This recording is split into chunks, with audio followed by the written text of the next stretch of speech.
আজান হবে, আমি আর কাজে থাকবো না। আজান হবে, আমি আর কারোর সাথে বসা থাকবো না। আজান হবে, আমার বাবু যদি আমার কাছে থাকে, আমি আমার বাবার সাথে থাকবো না। আজান হবে, গোটা পৃথিবীর কোন ব্যক্তি যদি আমাকে ডাকে, ওই ডাকে সাড়া দেব না, আগে আমি আল্লাহর ডাকে সাড়া দেব। মুসলমান অর্থ, টাকা পয়সা আর পৃথিবীর সম্পদ নিয়ে, পৃথিবীর সম্মান, মর্যাদা, ক্ষমতা নিয়ে মুসলমান নিজেকে বড় মনে করে না। মুসলমান বড় মনে করে ঈমান নিয়ে, আমল নিয়ে। সুবহানাল্লাহ বলেন না? মুসলমান কি নিয়ে বড় মনে করে?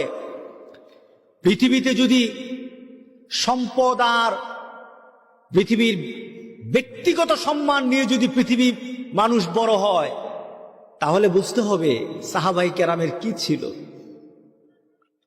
আমার রাসূলের ঘরে কি ছিল। যারা জান্নাতের সুসংবাদ পেয়েছে দুনিয়া থেকে, তাদের ঘরে